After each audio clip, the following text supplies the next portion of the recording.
আর পাশে একটা ছোট্ট ছেলে ছিল, মুরব্বী ছোট্ট ছেলেকে বলছে, খোকা খোকা, তুমি জানো না আমাদের কথা বলতে, তুই একটু মাথাটা উঁচু করে দেখ, মূল্য করল ও তো জীবিত থাকে এতক্ষণ উঠার। ছোট্ট পিতৃ সামনে তাকায় থাকে, মেম্বার ফাঁকা, রেলিং ফাঁকা, হাত ধরে ডাকতে তার বলতে, ওঠেন কাকা, ওঠেন কাকা। সে মেম্বার ফাঁকা, মেম্বার ফাঁকা, কিয়ামত পর্যন্ত সিজদায় থাকলো, তোমার লোক নেই সামনে। মুসল্লি উঠে সব মাথা হাত থেকে, সর্বনাশ, এত সুন্দর পট্টি, এত সুন্দর তসবি, বক্তব্যের আগে বিসমিল্লাহ, বক্তব্যের শেষে ইনশাআল্লাহ, এই দেখি ইমাম নায়েক করলাম, আর সেই ইমাম 20 কোটি মুসল্লাকে সিজদায়, 20 কোটি মুসল্লিকে সিজদায় ফেলে পিছনের তল নদী হেলিকপ্টারে বানায় দিয়ে দিয়েছে। সুতরাং দুর্গার সালাম বিশ্বমানবতার মুক্তির মহান দিশা, এর জাতি তোমার মতাম, বঞ্চিত তোমার মতাম, সাইয়্যিদুল মুরসালিন ওয়া খাতিমুন নবিয়্যিন ইমামুল আম্বিয়া মুহাম্মদুর রাসূলুল্লাহ। ভূমিকা ছাড়া আমি সরাসরি কথা শুরু করতে চাই। তেলাওয়াত করেছি কোরআনুল কারীমের 18 নম্বর সূরা, 15 নম্বর পারা, সূরাতুল কাহফের 9, 10, 11 নম্বর আয়াতে কারিমা। তেলাওয়াতকৃত আয়াতে কারিমার অন্তর্নিহিত বক্তব্যকে সামনে রেখে আমি কথা শুরু করা নিয়ে করছি। আল্লাহ তাআলা আমার জবান এবং কণ্ঠকে আপনাদের খেদমতে কবুল করুন। সূরাটির নাম সূরাতুল কাহফ। কাহফ শব্দের অর্থ হচ্ছে গরুন ফিল জাবাল, গরুন ফিল ওয়াদি, পাহাড়ের গুহা। আজ থেকে আনুমানিক 6000 বছর পূর্বে বর্তমান জর্দানের রাজধানী আম্মান শহর থেকে আনুমানিক 60 কিলোমিটার দক্ষিণ পূর্বে ইবনে আব্বাস রাদিয়াল্লাহু তাআলা আনহুর বর্ণনা অনুযায়ী আনজালুস নামক পাহাড়ের হাইজুন গুহায় কিছু সংখ্যক ইমানদারদের উপরে এক ঐতিহাসিক মর্মান্তিক হৃদয় বিদারক নিষ্ঠুর ঘটনার অবতারণা ঘটেছিল, যার বর্ণনা সূরাটির মধ্যে এসেছে। এজন্য সূরাটিকে বলা হয় সূরাতুল কাহফ, পাহাড়ের গুহার সূরা। সূরাটির মধ্যে আয়াত সংখ্যা 110টি, সূরাটির মধ্যে উপসংখ্যা 12টি। গোটা পৃথিবীর সমস্ত মুফাসসিরদের বিষয়ে একমত, সূরাটি নাযিল হয়েছিল মক্কায়, অর্থাৎ সূরাতুল কাহফ একটি মাক্কি সূরা। এটি হচ্ছে সূরাটির সংক্ষিপ্ত পরিচিতি। 2 নম্বর পয়েন্ট হচ্ছে আল মুনাসাবাতু বাইনা সূরাতাইন। তেলাওয়াতকৃত সূরার সাথে পূর্বের সূরার সম্পর্ক কি? সূরাতুল ফাতিহার পরে সূরাতুল বাকারা, এই ধারাবাহিক সিরিয়াল তারতিব এটা করে দিয়েছেন যিনি, একটু চিৎকার করে বলেন কে যিনি? প্রশ্ন হচ্ছে 17 নম্বর সূরার নাম সূরা বানী ইসরাঈল। আমরা তেলাওয়াত করেছি 18 নম্বর সূরা সূরাতুল কাহফ। এই দুইটি সূরা কেন আল্লাহ তাআলা পাশাপাশি দিলেন? মুফাসসিরিন কোরআনগণ তাফসীরে অনেকগুলো সম্পর্ক বের করেছেন। আমি আমার মূল বক্তব্যকে খুব দ্রুত আগিয়ে নেওয়ার সাথে সংক্ষেপে দুইটি সম্পর্ক আপনাদের সামনে পেশ করছি। প্রথম নম্বর, একটু জবান খুলে বলেন, 5 ওয়াক্ত নামাজের পরে আমরা 33 বার কি বলি? সুবহানাল্লাহ, একটু জোরে বলা যাবে না? মুসলমানরা সংখ্যা দিয়ে বিজয় অর্জন করেন। মুসলমানরা সবসময় বিজয় অর্জন করেছে অন্তরে ঈমান দিয়ে আর আল্লাহর সাহায্য দিয়ে। সুতরাং লোকজন কম, তাই বলে ওয়াজ হবে না একদম, এটা হতে পারে।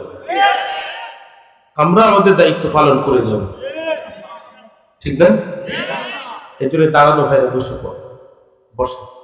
এটা জান্নাতের বাগান, রাসূলের জবাব। এই মুহূর্তে কারোর মৃত্যু হলে নিশ্চিত সে মৃত্যু জান্নাতের মৃত্যু। এটা রিয়াজুল জান্নাহ, রাসূল বলছেন এটা জান্নাতের বাগান। এই জন্য বসে পড়ে। আর যারা দূর দ্বারা যাওয়া যত ঘোরাফেরা করছেন চলে আসেন, আল্লাহ পাক কবুল করুন। ভাইরা, 5 ওয়াক্ত নামাজের পরে আমরা 33 বার কি বলি? এরপরে 33 বার কি বলি? 17 নম্বর সূরা বানী ইসরাঈল শুরু হয়েছে সুবহান শব্দ দিয়ে, আর তার পরবর্তী সূরা সূরাতুল কাহফ শুরু হয়েছে আলহামদু শব্দ দিয়ে, যার কারণে দুইটি সূরাকে আল্লাহ পাক পাশাপাশি এনে দিয়েছে। 2 নম্বর সম্পর্ক হচ্ছে কাফেররা রাসূলের কাছে প্রশ্ন করেছিল 3টা। একটু জোরে বলেন কয়টা? প্রথম নম্বর প্রশ্ন রূহ কি এবং তার তাৎপর্য কি। দ্বিতীয় নম্বর প্রশ্ন সেই বিস্ময়কর যুবক কারা, যাদের ঘটনা অত্যন্ত অত্যন্ত অত্যন্ত বিস্ময়কর। 3 নম্বর সেই মহান ব্যক্তি কে, যিনি পৃথিবীর পূর্ব থেকে পশ্চিম পর্যন্ত পরিভ্রমণ করেছেন এবং তার ঘটনা কি। এই 3টি প্রশ্নের প্রথম প্রশ্নের জবাব দিয়েছেন আল্লাহ তাআলা ইয়াসআলুনাকা আনির রূহ। এই প্রশ্নের জবাব দিয়েছেন পূর্বের সূরা বানী ইসরাঈলের মধ্যে। বাকি 2টি প্রশ্নের জবাব দিয়েছেন আল্লাহ তাআলা তার পরবর্তী সূরা সূরাতুল কাহফের মধ্যে, যার কারণে 2টি সূরা আল্লাহ পাক পাশাপাশি দিয়েছেন। 3 নম্বর হচ্ছে ফাদিলাতু সূরাতুল কাহফ। সূরা কাহাফ যে আমরা তেলাওয়াত করব, আমরা কি লাভ হবে? কি লাভ হবে? বাঙালি তো বিনা লাভে লোহা বয় না। তো সূরা কাহাফ যে আমরা পড়বো, আমাদের উপকার কি হবে? রাসূলুল্লাহ বলেন, আখিরি জামানা আমার উম্মতের জন্য সবচাইতে ভয়ঙ্কর ফিতনা নাম হচ্ছে দাজ্জালের ফিতনা। হাদিসে এসেছে, রাসূল বলতেন, দাজ্জাল লোকটি ছোট হবে, খাটো হবে, শর্ট হবে, এক চোখ তার অন্ধ হবে, ডান হাতে সে জান্নাত দেখায়, বাম হাতে সে জাহান্নাম দেখায়। শুধু তাই নয়, পৃথিবীর সমস্ত শিল্পী গান গায় নাক এক, নাক দুই, কণ্ঠের স্কেল দিই। দাজ্জালের কণ্ঠের সর্বনিম্ন স্কেল হবে নাক ছয়। নাক ছয় কণ্ঠের স্কেল দিয়ে দাজ্জাল যখন গান গাবে, দাজ্জালের সুলাইত কণ্ঠে বিমোহিত হয়ে লক্ষ লক্ষ দুর্বার ইমানদার মানুষ ইমান হারা হয়ে জাহান্নামে চলে যায়। গর্ভবতী নারীরা দাজ্জালের সুরে পাগল হয়ে দৌড়াতে থাকে। গর্ভের সন্তান ডেলিভারি হয়ে যাবে, তারা ঠিক পাবে না। রাসূল বলতে, কঠিন মুহূর্তে মানে হাফিজা আশারা আয়াতিন মিন আউয়ালি সূরাতিল কাহফ আকরামিনাদ দাজ্জাল, আমার উম্মতের মধ্যে যারা সূরা কাহফের প্রথম 10টি আয়াত মুখস্থ করবে, আমি আল্লাহ রাব্বুল আলামিন নিজে হাতে তাদের ঈমানকে হেফাজত করব। 2 নম্বর আরেকটি হাদিস নেন বুখারী শরীফে এসেছে। রাসূলুল্লাহ সাল্লাল্লাহু আলাইহি সাল্লামের একজন জলিল কদর সাহাবী, নাম তার উসাইদ ইবনে হুযাইর রাদিয়াল্লাহু তাআলা, তিনি ঘরের মধ্যে সূরা কাহফ তেলাওয়াত করতেছিলেন। যখন গৃহের জন্তুগুলো ছটফট ছটফট করতেছে, তখন উসাইদ রাদিয়াল্লাহু তাআলা বাইরে আসার পরে আকাশের দিকে লক্ষ্য করে দেখে এক খণ্ড কালো ঘন ঠান্ডা হিমেল মেঘ টোটাল বাড়িটিকে ছায়া দিয়ে আছে। নবী সাহাবী বড় ভয় পেয়ে গেলেন। পাশের বাড়ি তাকিয়ে দেখলেন মেঘ নাই, নিজের ঘরের উপরে মেঘ, আর গৃহের জন্তু জানোয়ার গরু ছাগল ছটফট ছটফট করে। এই দৃশ্য দেখে নবী সাহাবী আল্লাহ রাসূলের খেদমতে হাজির হয়েছেন। ইয়া রাসূলুল্লাহ, আমি আমার বাড়িতে সূরা কাহফ তেলাওয়াত করতেছিলাম, যখন আমার গৃহের জন্তু জানোয়ার গুলো ছটফট ছটফট করতেছে, তখন বাইরে আসার পরে আকাশের দিকে তাকিয়ে লক্ষ্য করলাম এক খণ্ড কালো ঘন হিমেল ঠান্ডা মেঘ আমার বাড়িটিকে ছায়া দিয়ে আছে। তখন আমি তো ভয় পেয়ে গেলাম।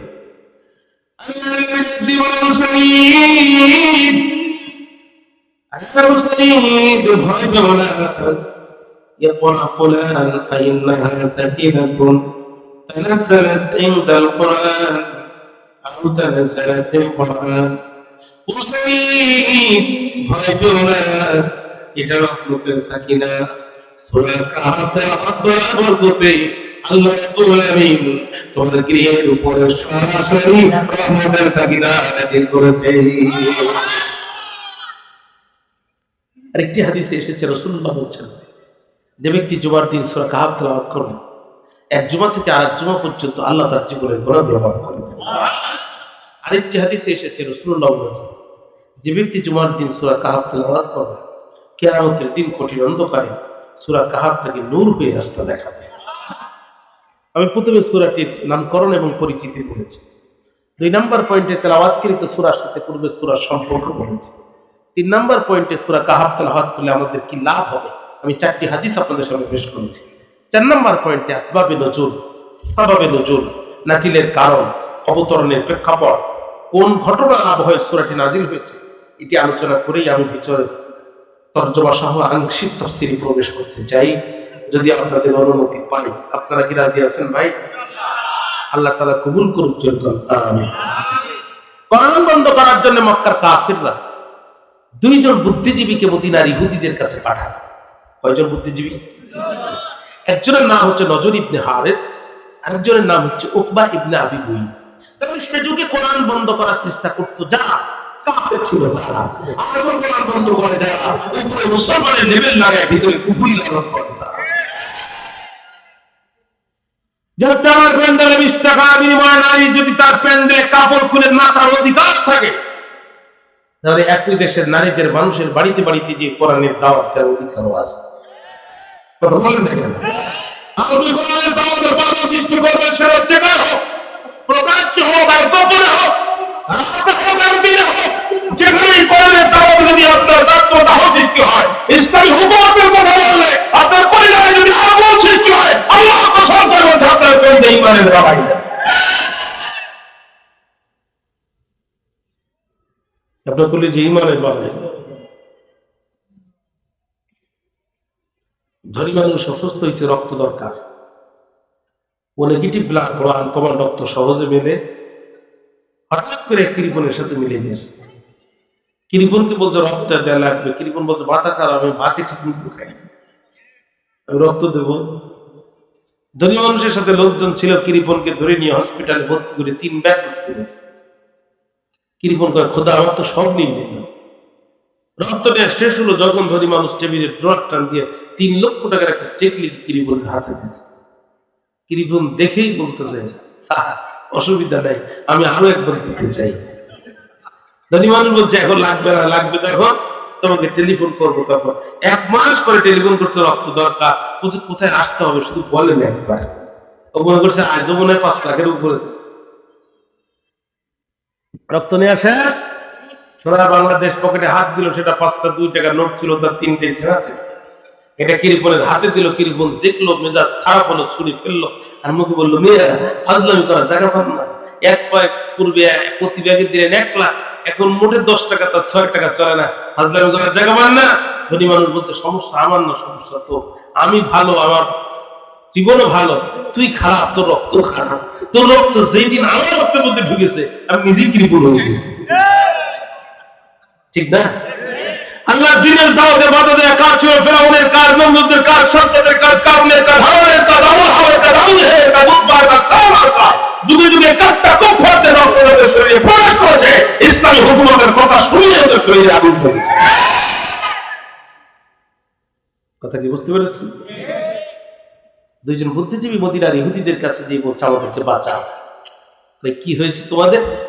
কয়, আমাদের ঘরের ছেলে মোহাম্মদ সাল্লাল্লাহু, নিজেকে নবী দাবি করছে, আমাদের ছেলেগুলো খায়, আমাদের ঘরে আন্দোলন করে মোহাম্মদের পক্ষে। এইভাবে যদি চলতে থাকে, নেতৃত্ব কর্তৃত্ব কিছুই আমাদের হাতে থাকবে না, সব মোহাম্মদ সাল্লাল্লাহু আলাইহি সাল্লাম আর তার উম্মতের হাতে চলে যাবে। অথবা আমাদেরকে বাঁচাও। ইহুদিরা বলতে, দেখো তোমরা আগে ফাতিলের খবর নাও, সে নবী কিনা আগে এইটা পরীক্ষা করো, তার কাছে প্রশ্ন করো 3টা, সে যদি নবী হয় তাহলে আমরা শুধু মদিনার ইহুদি কেন, তামাম পৃথিবীর ইহুদি এক জায়গায় করে তাবিজ বানাই বলে চলল, লাভ হবে না। তার কাছে প্রশ্ন করো 3টা। 1 নম্বর নবী কি এবং তার তাৎপর্য কি? 2 নম্বর সেই বিস্ময়কর যুবক কারা, যাদের ঘটনা অত্যন্ত অবাক করা। 3 নম্বর সেই মহান ব্যক্তিকে, যিনি মিনাল মাশরিক ইলাল মাগরিব, ফ্রম ইস্ট টু ওয়েস্ট গোটা পৃথিবী সফর করেছেন, এবং তার ঘটনা কি। কাফেররা মক্কায় চলে আসলো, রাসূলকে বলল যে 3টা প্রশ্নের জবাব চাই। নবীজি বললেন, তোমাদের প্রশ্নের জবাব আগামী কালকে। কিন্তু ঘটনাবশত তিনি ইনশাআল্লাহ বলতে ভুলে গিয়েছিলেন। উলুমুল কোরআন, কোরআনের সায়েন্সের কিতাবের অন্তা কিতাব, কুটির কিতাব 2টি কিতাবের উপরে ভিত্তি করে উলুমুল কোরআন দাঁড়িয়ে আছে। একটি হচ্ছে আল বুরহান ফি উলুমিল কোরআন, লিখেছে ইমাম জারকাশী রাহমাতুল্লাহ আলাইহি। আরেকটি কিতাবের নাম আল ইসলাম ফি উলুমিল কোরআন, লিখেছে হাফেজ জালালউদ্দিন সুয়ুতী রাহমাতুল্লাহ আলাইহি। হাফেজ জালালউদ্দিন সুয়ুতী আল ইসলামের ভিতরে বলেন, আল্লাহ রাসূল ইনশাআল্লাহ বলতে ভুলে যাওয়ার কারণে নবীজির উপরে একটানা 40 দিন ওহী নাযিল হওয়া বন্ধ ছিল। কতদিন? রাসূলুল্লাহর কাছে ওহী না আসলে তো আল্লাহ রাসূল জবাব দিতে, তার রাসূল নিজে বানিয়ে কোনো কথা বলেন না। এই 40 দিন কাও কুফাররা প্রত্যেকদিন আসে, নবীকে জিজ্ঞাসা করে, প্রশ্নের উত্তর না পেয়ে চলে যায়।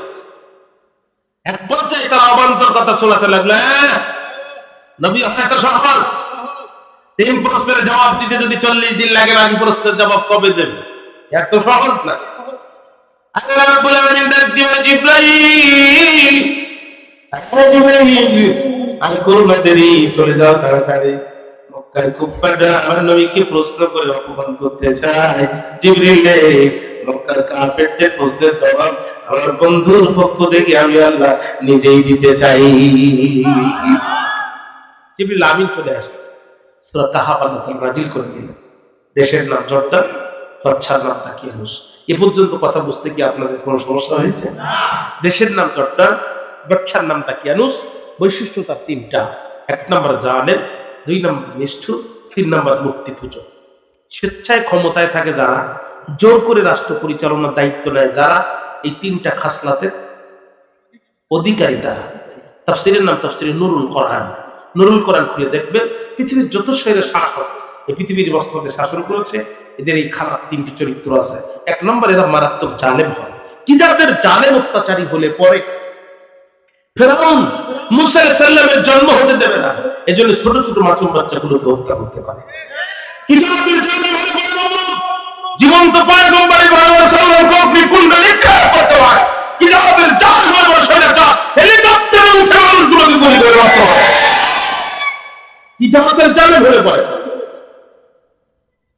কিতাবের জালে।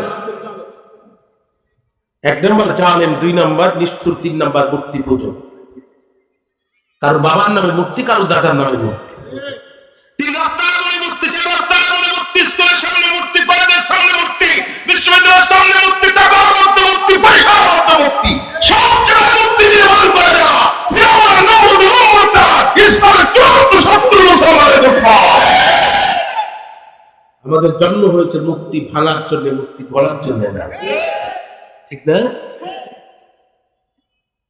দেখেন গোটা দেশে রেড অ্যালার্ট জারি করেছে, ডিগ্রি জারি করবে, মাস্টার ল দিয়ে দিল। কি সেইটা? আমার দেশে থাকবে যারা মূর্তি পূজা করবে তারা, আমার দেশে থাকবে যারা মূর্তির পায়ে সিজদা দিবে তারা, আমার দেশে থাকবে যারা মূর্তির ইবাদত করবে তারা, আর করবে না যারা, দুই ভাগে ভাগ হবে তারা। এক ভাগ যাবে ক্রস ফায়ারে, আর এক ভাগ যাবে আয়না ঘরে। এই ডিগ্রি জারি করলো যখন, সারা দেশের মানুষ মেনে নিল তখন, কিন্তু মানল না যারা 7 জন টকবগে যুবকের একটা গ্রুপ, তারা এক জায়গায় হয়ে বলছে যে মূর্তির মুখে কুত্তায় প্রস্রাব করে, এই মূর্তি কোনোদিন আমাদের রব হতে পারে না। দেখবেন রাস্তায় যদি কুত্তা থাকে আর মূর্তি যদি পাশ দিয়ে হেঁটে যায়, মূর্তি রাস্তায় যদি মূর্তি থাকে আর কুত্তা যদি পাশ দিয়ে হেঁটে যায়, কুত্তা ভুল করে সামনে গেলে মনে করলে আমার পিছনে আসে, স্ট্যান্ড গান মেশিনের মতো পা উঁচু করে একবারে মনের মাধুরী বিষয় মূর্তির মুখে স্প্রে করে, ঠিক না? হ্যাঁ, যুবকরা বলতে যে মূর্তির মুখে কুত্তায় প্রস্রাব করে, যে মূর্তি কুত্তার প্রস্রাব তার মুখ থেকে ঠেকাতে পারে না, এই কোনোদিন আমাদের রব হতে। 3টা প্রশ্ন যে কাফেররা রাসূলের কাছে করেছিল, আজকে আমাদের আলোচনার বিষয় তার 2 নম্বর প্রশ্ন। সেই বিস্ময়কর যুবক কারা? আল্লাহ নিজেই কোরআনে এই যুবকদের পরিচয় তুলে ধরেছেন। আল্লাহ কারীম বলেন, নাহনু নাকুসু আলাইকা নাবাহুম বিল হক ইন্নাহুম ফিতয়াতুন আমানু বিরাব্বিহিম ওয়া জিদনাহুম হুদা। নবী, এই যুবকদের সত্য ঘটনা আমি আল্লাহ এত সঠিকভাবে আপনাকে বর্ণনা করে শোনাচ্ছি। ইন্নাহুম ফিতয়াতুন, নিশ্চয়ই তারা ছিল যুবকগণ। ফিতয়াত শব্দটা ফাতা শব্দের বহুবচন। ফাতা শব্দের অর্থ হচ্ছে যুবক, আর ফিতয়াত শব্দ হচ্ছে যুবকগণ, বহুবচন। তাফসীরে এসেছে 3টি বিষয় উপযুক্ত কালকে যৌবন কাল বলে। কয়টি বিষয়? 3টি বিষয়। 1 নম্বর চরিত্র গঠন, 2 নম্বর সিদ্ধান্ত গ্রহণ, 3 নম্বর কার্য সম্পাদন। যে চাচা যৌবনে ঠিক মতো 5 ওয়াক্ত নামাজ মসজিদে যে জামাতে পড়ে না, ওই চাচা বুড়ো বয়সে যতই হেদায়েত হোক, জামাতে যায় ঠিকই, রাকাত ঠিক মতো পায় না। কোনোদিন 1 রাকাত, কোনোদিন 1.5 রাকাত। 1.5 রাকাত বুঝেন তো, রুকুর পরে যেটা, এটা 2 রাকাত। তো চাচা আজকে সবার আগে উঠছে ফজরের নামাজ, জামাত ধরবে 2 রাকাত। ঘটনা করবে চাচি আমার ছায়া চাচার পাঞ্জাবি ছিল, মুরব্বী মানুষ চোখে দেখে না, নিজেরটা না নিয়ে চাচি আমারটা নিয়ে গেছে মসজিদে। মসজিদে রাকাত দিতে ইমাম নামাজে দাঁড়ায়, চাচা টিউবওয়েল সাপ দিয়ে উজু করে চাচি আমার ড্রেস মাথা ভিতরে ঢুকায়, হাত একবার ডাইন পাশে দেয়, বাম পাশে দেয়, হাত খুলে যায়। প্রথম রাকাত শেষ, দ্বিতীয় রাকাত শেষ, সালাম ও ফিরানো শেষ, তাসবিহ তাহলিল বৈঠক শেষ হয়ে গেল, চাচা হাত কিছু করল না। যুবক একটা বেরিয়ে দেখে চাচার মাথার ভিতরে বস্তা, আর চাচা কেমন জানি কষাঘুষি করে। তো যুবক ডাক দিয়ে চাচা এমন করে কেন? দেখো বাবা, তোমার আগে আজকে আমি আসছি মসজিদে, কিন্তু পাঞ্জাবির হাত খুলে পারছি না। যুবক, চাচা এটা তো চাচি আম্মারটা, এই জন্য হাত খুলে বলা হচ্ছে।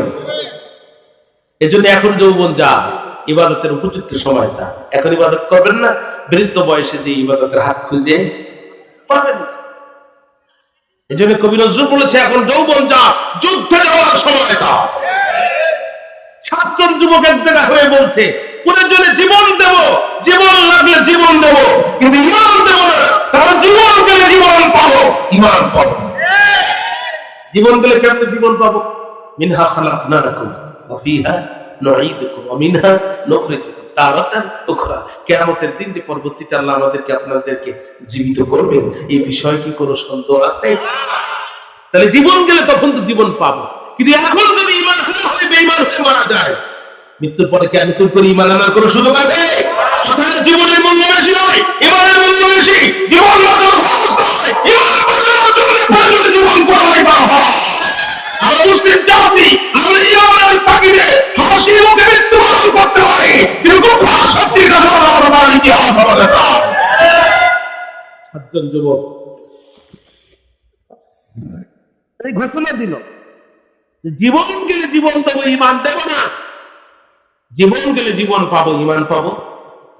এই ঘোষণা যখন দিল, বিবি হারুন বিষয়টা টের পেল। কে টের পেল?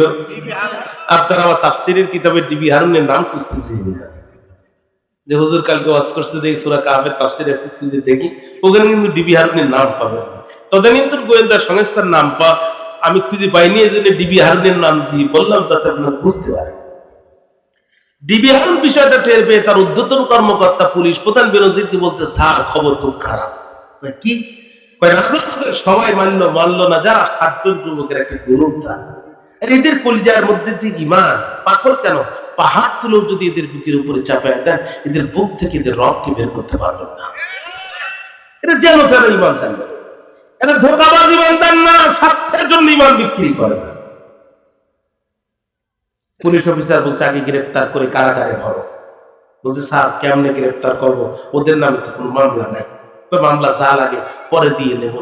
তাহলে বোঝা গেল পৃথিবীর সব সরকার আগে মামলা করে পরে গ্রেফতার করে। এই স্বৈরাচার যারা জেলে ঢুকানোর পরে মামলা করে তারা।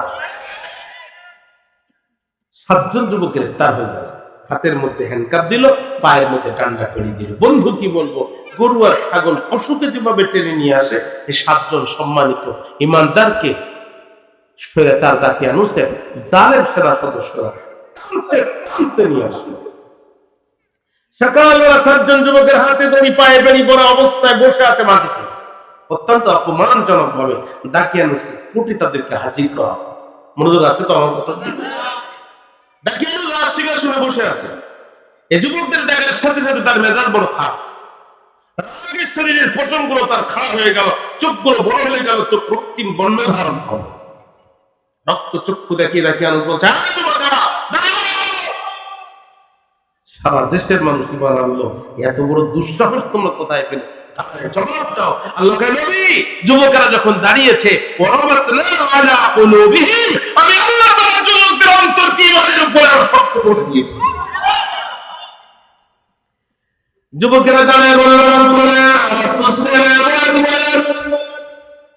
আমাদের রব তিনি, আসমানের রব তিনি, আমাদের রব তিনি, জমিনের রব তিনি, আমাদের রব তিনি, জীবন দান করেন তিনি, আমাদের রব তিনি, মৃত্যু দান করেন তিনি, আমাদের রব তিনি, মৃত্যুর পরে পুনরুজ্জীবিত করবেন তিনি, আমাদের রব তিনি, পুনরুজ্জীবিত করার পরে জান্নাত আর জাহান্নাম দেবেন যিনি। ও ভাইরা, একটা বার চিৎকার করে বলেন তবে কি ওই রবের নাম কি?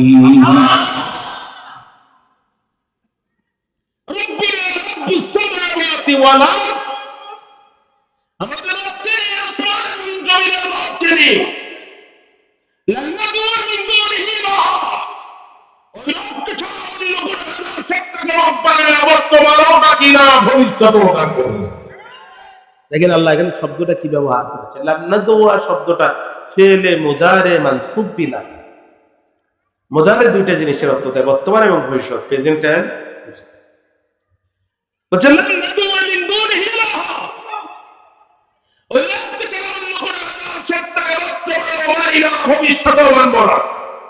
শুধু তাই, যুবকের আরো এক ধাপে গিয়ে বললেন,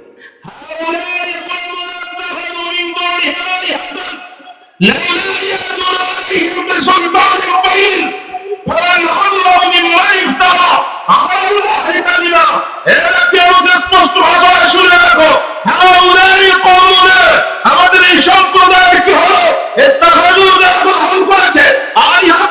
বিভিন্ন ভেদাল সত্তাকে হিসাবে গ্রহণ করে তাদের ইবাদত শুরু করেছে। আল্লাহ ছাড়া অন্য কাউকে হিসাবে গ্রহণ করা যাবে, যদি তাদের কাছে থাকে তারা সেটা পেশ করে গেল। আল্লাহ হিসাবিরা ওই ব্যক্তির যে হতে পারে যেটা রবের নামে মিথ্যাবাদী বলল করে আমার আল্লাহকে বাদ দিয়ে যারা আজকে চিন্তা করে এরা যেমন নষ্ট আল্লাহকে বাদ দিয়ে যারা আজকে চিন্তা করে এরা যেমন নষ্ট আল্লাহকে বাদ দিয়ে যারা কোনো ভাই চিন্তা করে এরা যেমন নষ্ট আল্লাহকে বাদ দিয়ে মানুষের আইনের ভিতরে জীবন যৌবন টাকা পয়সা ব্যয় করে এরা কি দেবে হচ্ছে এই 2 বছরের মধ্যে কোনো পার্থক্য নাই। নাকি আমি যে কথা শুনে বলছে তোদের কথায় তো রাজাকার গন্ধ পাবো, তোদের কথা তো লাইন ভালো না। You have to change all of your decision within 3 days। তোদের এই সিদ্ধান্ত 3 দিনের ভিতরে পরিবর্তন করতে হবে। চলে বলেন কয়দিন? প্রথম দিন কেটে গেল, দ্বিতীয় দিন কেটে গেল, তৃতীয় দিন আগামীকাল স্যান্ডাল করতে হবে। আজকে রাতে যুবকরা তাদের ইমামের নেতৃত্বে জায়গায় হয়ে গেল। ইমাম বুঝেন তো? ইমাম মানে নেতা। ইমাম মানে কি? শুধু মসজিদের ইমাম ইমাম, সমাজের যারা নেতা এরাও ইমাম। কথা বুঝতে পেরেছেন? ইমাম যদি ভালো না হয় নামাজ কিন্তু ঠিক মতো। আমি মাঝে মাঝে বক্তৃতা বলি, সৌদি আরব থেকে এক লোক আসছে, চিন্তা করলো রসুলের দেশ থেকে বাড়ি যাবো, একটা টুপি নিয়ে যাবো না, একটা দাড়ি রাখবো না, একটু পাঞ্জাবি নিয়ে যাবো না, তা কি আর হয়? 5 বছর কাজ করার পর দেশটির লোকটা বাড়ি আসার সময় খুব শখ করে বড় একটা পাঞ্জাবি কিনে নিয়ে আসে। বিমানে আসতে খুব ক্লান্তি, 2 দিন বিশ্রাম করার পরে তৃতীয় দিন মাগরিবের নামাজ পড়তে যাওয়ার সময় পড়ছে বিশাল জুব্বা, মাথায় থেকে টুপি, তার উপরে রোমান, এর উপরে তার বেচারার মুখস্থ সূরা নাস, আর পড়তে গেছে মাগরিবের নামাজ। আল্লাহ কি ছান! ইমামতে তো ওই দিন ছুটিতে মুয়াজ্জিনও গেছে বেড়াইতে। এখন ইমামতির দায়িত্ব কার? পাঞ্জাবি জুল্লম্বা তার, ইমামতির দায়িত্ব তো তার। কথা বলছেন না কেন? ওরা বলছে হুজুর সামনে যাও, ও বলছে এতটাই ভাব, লম্বা পাঞ্জাবি দেখলেই সামনে যাও। ও তো জানে যে আমি আসলে 1 রাকাত, আমার যে প্রতি আছে এটা দিয়ে 1 রাকাত চল। ও মোটে যায় না, শুধু গায়ে এক বছর লেখা বাপ, তোমার পাঞ্জাবির যে ভাব তোমার পিছনে ফেলে সামনে গেলে আমাদের হবে মহাপাপ, সুতরাং তুমি ব্যবহার দাও। এখন ইমামও যায় না, মুসল্লিও শোনে না, রাকাতে সালাতে পাঞ্জাবি গোড়া ঠেলাতে আল্লাহ। প্রথম রাকাতে দিছে সূরা নিছে, সূরা নাসের টান, যে মধুর টান, পিছন দিক থেকে মুসল্লির জুড়াই গেল দান, যে সুন্দর টান। এই না হলে ইমাম, সৌদির ইমাম। ইমাম সাহেব মনে মনে কয়, তোমরা খুশি হচ্ছ ভাই, আমার তো পরের রাকাতে সোজাহি দাঁড়ানো পুষদিন নেই। এই কোরআন তাদের কাছে নাই, ওরা হচ্ছে সমাজের 1 রাকাতের ইমাম। ওরা শান্তি দেওয়ার কথা বলতে পারবে, কিন্তু শান্তি দিতে পারবে না। দ্বিতীয় রাকাতের খাড়া হয়ে দাঁড়াতেই পারবে। ইমাম সাহেব চিন্তা করলো, ওরাও তো দেশে আর আমিও আসছি, কিন্তু গতি তো নাই, আমি দ্বিতীয় রাকাতে পড়বো কি? আর মুক্তিও তো না, কোরআন হাদিসের জ্ঞানও নাই, মাসালা একটা ইস্তেমবাদ করে দিয়ে ঠাস করে নামাজটা পড়াই দেবে, এই বিদ্যা বুদ্ধিও তো নাই। কি করা? ও চিন্তা করে 2 সিজদার মাঝখানে এক তাসবিহ পরিমাণ বসতে হয়। ওই অ্যাঙ্গেলে তাকিয়ে দেখে রেলিং এর যে ফাঁকটা কোন রকম বাইর হবে মাথাটা, যদিও ছুঁড়ে যাবে ফিটটা, কিন্তু এই সরকার গতি নেই। দ্বিতীয় সিজদায় সবাইকে ফেলে ইমাম সাহেব রেলিং ভেঙে বিলের মতো পালায় চলে গেল। 20 মিনিট হয়ে গেছে ইমাম সিজদা থেকে উঠে না। মুসল্লির সিজদায় বস্তিতে ইমাম বাজার করে গরু ঘাটে। 20 মিনিট পার হয়ে গেছে। আমরা যারা যুবকরা আছি কোনি 1 ঘন্টা সিজদায় থাকতে পারি, আমাদের মুরব্বী চাচারা কে এতক্ষণ পারে? চাচারা শুধু কাশে, কিন্তু দেখে কাশিতে কাজ হয় না। এক মুরব্বী লাস্টে বলছে, ইমাম সাহেব তুমি ওঠো বাপ, আমার উজু যায় ভাব। তারপর উঠলো না। আরেক মুরব্বী বলছে, ইমাম সাহেব জীবনে বহুত নামাজ পড়ছে, এরকম বিপদে তো কোনোদিন পড়িনি। 1 রাকাতে যদি ঈশারক্ত হয়, বাকি সিজদা কি তাহাজ্জুদে মানবা? তারপরে উঠে না। আর এক মুরব্বীর পাশে একটা ছোট্ট ছেলে ছিল, মুরব্বী ছোট্ট ছেলেকে বলছে, খোকা খোকা, তুমি জানো না নামাজে কথা বলতে নেই? তুই একটু মাথাটা উঁচু করে দেখ। মূল্য স্টক করল, ও তো জীবিত থাকে এতক্ষণ উঠার। ছোট্ট পিতৃ সামনে তাকায় থাকে, মেম্বার ফাঁকা, রেলিং ফাঁকা, হাত ধরে ডাকতে তার মতো, ওঠেন কাকা, ওঠেন কাকা। সে মেম্বার ফাঁকা, মেম্বার ফাঁকা। কিয়ামত পর্যন্ত সিজদায় থাকলো, তোমার লোক নেই সামনে। মুসল্লি উঠে সব মাথা হাত থেকে সর্বনাশ, এত সুন্দর পট্টি, এত সুন্দর তসবিহ, বক্তব্যের আগে বিসমিল্লাহ, বক্তব্যের শেষে ইনশাআল্লাহ, এই দেখি ইমাম নায়েক করলাম, আর সেই ইমাম 20 কোটি মুসল্লাকে সিজদায়, 20 কোটি মুসল্লিকে সিজদায় ফেলে পিছনের তরল দিয়ে হেলিকপ্টারে বানায় দিয়ে চলে যায়।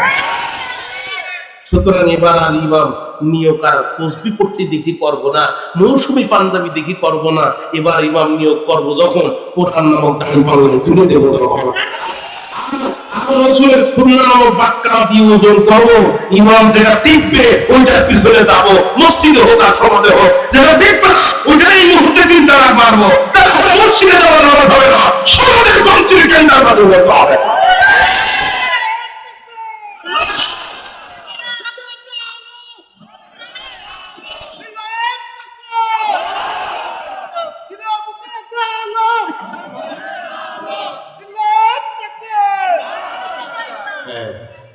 বোঝা গেছে বোন ছোট হলো, বাঘ আছে একটা, ঠিক আছে, মনোযোগ আছে আমার দেখি।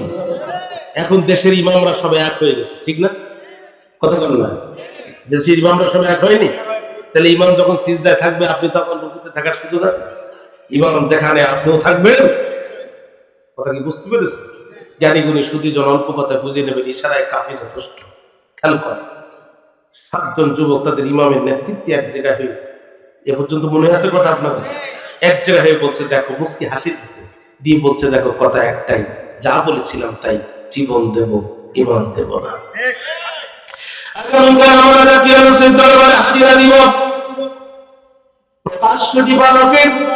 আমাদেরকে ফাঁসি কার্যকর করা হবে, মাটির মধ্যে আমাদের রক্তাক্ত দেহটা ফুটে ফেলা হবে, কিয়ামতের দিন এই রক্তাক্ত দেহ নিয়ে আমরা আল্লাহর দরবারে হাজির হব, নিজেদেরকে শহীদ পরিচয় দেব, আর নবীদের আগে জান্নাতে প্রবেশ করব। ঈমান কাকে বলে? ঈমান কাকে বলে? ঈমান কাকে বলে? যুবকরা চিন্তা করলো আমাদের সামনে এখন 2টা রাস্তা খোলা আছে, 1 নম্বর শাহাদাতের জীবন, 2 নম্বর আত্মগোপন। কিয়ামতের দিন আল্লাহ রাব্বুল আলামিন তাম পৃথিবীর মানুষগুলোকে কবর থেকে উঠায় লোহার তামার ব্যারিকেড দিয়ে আল্লাহ খেয়ে ফেলবেন যখন, আল্লাহ নিজেকে জাব্বারের কাহার পরিচয় দিবেন তখন, আল্লাহ নিজেকে জাব্বারের কাহার পরিচয় দিবেন যখন, ইব্রাহিম আলাইহিস সালামের মতো সিনিয়র পয়গম্বর, দাউদ আলাইহিস সালামের মতো সিনিয়র পয়গম্বর, মূসা আলাইহিস সালামের মতো সিনিয়র পয়গম্বর তৎপর করে আল্লাহর ভয় কাঁপতে থাকবে। কিন্তু ওই দিন এক শ্রেণীর মানুষ পাওয়া যাবে, তারা আল্লাহকে ডেমকে আর ভয় পাবে না, বরং মাথা উঁচু করে তারা নিজেরাই জান্নাতের দিকে হাঁটতে থাকবে। আল্লাহ তাআলা বলবে দাঁড়াও, কে তোমরা কোথায় যাও? তখন তারা বলবে রব্বে কারীম, আমরা তো তোমার দিন কায়েমের প্রয়োজনে দুনিয়ার জীবন স্বাচ্ছন্দ্য অপেক্ষা করে রাজপথে জীবনকে কোরবানি করেছিলাম যারা, আল্লাহ আমরা তারা, আল্লাহ আমরা শহীদ। এই যে দেখো আমাদের হাত নাই, আমাদের পা নাই, মাথার মধ্যে চাইনিজ করে দাগ, আর বুকের মধ্যে AK-47 গুলি। আল্লাহ বলবেন বুঝলাম তোমরা শহীদ, কিন্তু কোথায় যাও? তখন তারা বলবে রব্বে কারীম, যে জান্নাত আমাদের জন্য প্রস্তুত করে রেখেছো, জান্নাতে যাই। আল্লাহ তখন বলবে বান্দা বুঝলাম তোমরা জান্নাতে যাবা, জান্নাত তো তোমরাই পাবা, কিন্তু আমার কাছে নতুন করে কি আর কিছু চাবা? মুস্কি হেসে দিয়ে বলবে রব্বে কারীম, হে আমার সম্মানিত রব, জান্নাতের পরে তুমি আমাদের আর কিছু দিতে চাও? কি আর দিবা জান্নাতের পরে? আল্লাহ কয় যা চাবে সব পাবে। তারা বলবে রব্বুল আলামিন, সত্যি যদি জান্নাতের পরে আর কিছুই দিতে চাও, জীবনটা আর একবার ফিরে দাও, কাজ করার জমিনে আর একবার যেতে চাই, তুমি রবের নামে বন করে আর একবার তাকবীর দিতে চাই, বাতিলের আঘাতটা বুকে নিয়ে আরেকটি বার শহীদ হয়ে তোমার দরবারে হাজির হতে চাই। একমাত্র যারা শহীদ হবে তারা আল্লাহর কাছে এত বেশি মর্যাদা পাবে, জান্নাত থেকে তারা আবার দুনিয়া এসে আল্লাহর জন্য লড়াই করতে চায়। এই শাহাদাতের মৃত্যু আমরা চাই না প্রিয় ভাইরা? রোগে শোকে ডায়াবেটিস আর ক্যান্সারে মরার থেকে শাহাদাতের মৃত্যু মানে খুব কম। ঠিক নয় কি? ঠিক নয় যে? তবে বলেন আল্লাহ রাব্বুল আলামিন ডাক দিয়ে বলে বান্দারে, এত নির্যাতন করলো, উপরে হত্যা করলো, তোদের বুকের উপরে পা দিয়ে দাঁড়ালো, মাথার মধ্যে বন্দুকের টেকাটা চাপ দিয়ে মাথার মধ্যে গুলি দিয়ে দিল, তারপর বাতিলের কলিজা ঠান্ডা হয়নি, মরার পরে 6 থানা থেকে লাঠি মেরে নাচটা নিস্তারে ফেলে দিল, হঠাৎ পেটে কিলুগুলো বাড়ি হয়ে গেল, তারপরও কেন আবার দুনিয়ায় যেতে চাস? তখন তারা বলবে রব্বে কারীম, একটা বার তাকে দেখো, এত মর্যাদা শহীদদের জন্য তুমি রেখেছো, কত শত বছর কবরে ঘুমাইছিলাম জানি না, কিন্তু তোমার কবরের মাটি এত সম্মান করেছে, কাপড়ের কাপড়টুকু পর্যন্ত খেলো না, শরীরের রক্তের দাগটুকু পর্যন্ত শুকানো না। আল্লাহ সত্যি যদি তুমি দিতে চাও, তাহলে জীবনটা বারবার ফিরে দাও, দুনিয়া জমিনে বারবার যেতে চাই, আর তোমার অগ্রগত্য ঘোষণা করার জন্য শহীদ হয়ে তোমার কাছে ফিরে আসতে চাই। আল্লাহ, এই শাহাদাতের মৃত্যু তুমি আমাদের দক্ষিণে লিখে দাও। আল্লাহ, এই শাহাদাতের মৃত্যু তুমি আমাদের দক্ষিণে লিখে দাও।